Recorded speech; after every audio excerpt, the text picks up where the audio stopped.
नमस्कार दोस्तों, आज हम बात करने वाले हैं उत्तराखंड की एक योजना आदर्श संस्कृत ग्राम योजना। इसे उत्तराखंड सरकार ने वर्ष 2020 में लाया था। लाने का मुख्य जो उद्देश्य था वो प्रत्येक जिले में एक संस्कृत आदर्श ग्राम को चयनित करना। इसके तहत संस्कृत भाषा को आगे बढ़ाया जाए, उसके संरक्षण में महत्वपूर्ण भूमिका निभाना और जो आम जनमानस है उनकी दैनिक बोलचाल में संस्कृत भाषा आए। तो इसी उद्देश्य के लिए ये आदर्श संस्कृत ग्राम योजना लाए थे। ये योजना हमारे परीक्षाओं के लिए भी बहुत ज्यादा इम्पोर्टेंट हो जाता है, क्योंकि पिछले के जो पेपरों का जो ट्रेंड रहा है वो इस तरह के योजनाओं से एक दो क्वेश्चन तो पूछ ही रहा है।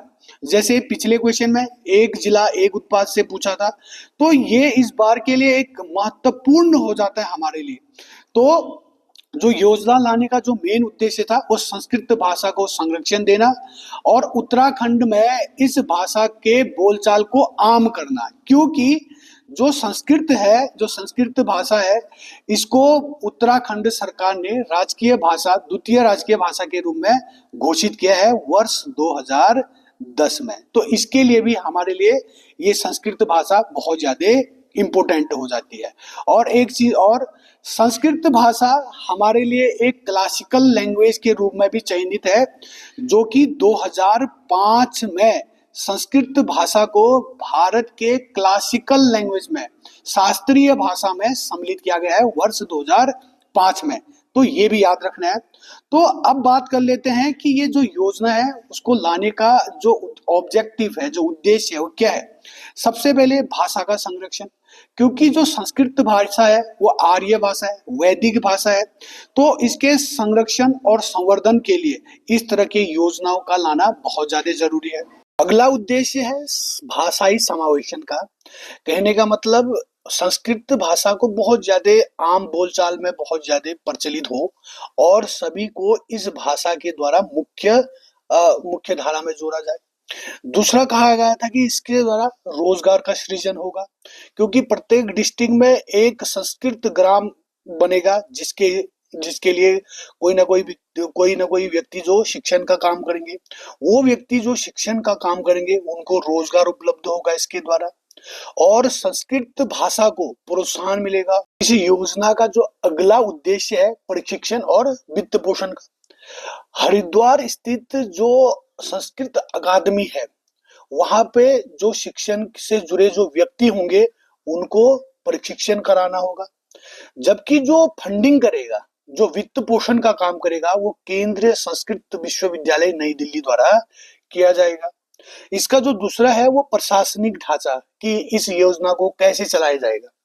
ग्राम स्तर पर ग्राम प्रधान की अध्यक्षता वाली एक समिति बनाई जाएगी, जिसके हिसाब से ये जो हमारा योजना है उसका संचालन होगा, जबकि जिला स्तर पर जिलाधिकारी और मुख्य शिक्षा अधिकारी इस योजना के संचालक होंगे।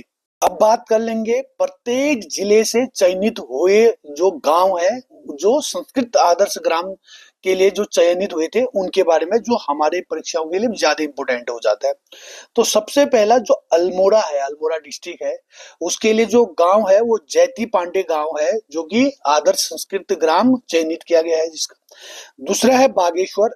बागेश्वर का जो शेरी गांव है ये आदर्श चयनित गांव के लिए चयनित किया गया है। किसके लिए? बागेश्वर के लिए।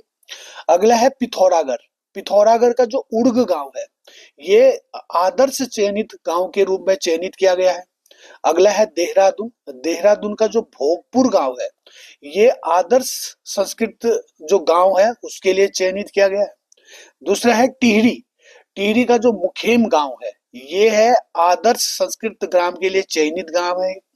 अगला है उत्तरकाशी। उत्तरकाशी का जो कोट गांव है ये चुना गया है आदर्श संस्कृत ग्राम के लिए। अगला है रुद्रप्रयाग। रुद्रप्रयाग का जो बेंजी गांव है ये चुना गया है आदर्श संस्कृत ग्राम के लिए। अगला है चमोली। चमोली का जो डिम्पर है वो चुना गया है चमोली के लिए आदर्श संस्कृत ग्राम के तौर पर। अगला है पौड़ी। पौड़ी का जो गोदा गांव है ये चुना गया है आदर्श संस्कृत ग्राम के लिए। अगला है चंपावत। चंपावत का जो खर्क काड़की गांव है ये चुना गया है आदर्श संस्कृत ग्राम के लिए। हरिद्वार हरिद्वार का नूरपुर जो पंजन एरी है ये चुना गया है आदर्श संस्कृत ग्राम के लिए। नैनीताल नैनीताल का जो पांडे गांव है ये चुना गया है आदर्श संस्कृत ग्राम के तौर पर। और है उधम सिंह नगर, उधम सिंह का जो नगल तराई इलाका है ये चुना गया है आदर्श संस्कृत ग्राम के लिए। तो धन्यवाद दोस्तों।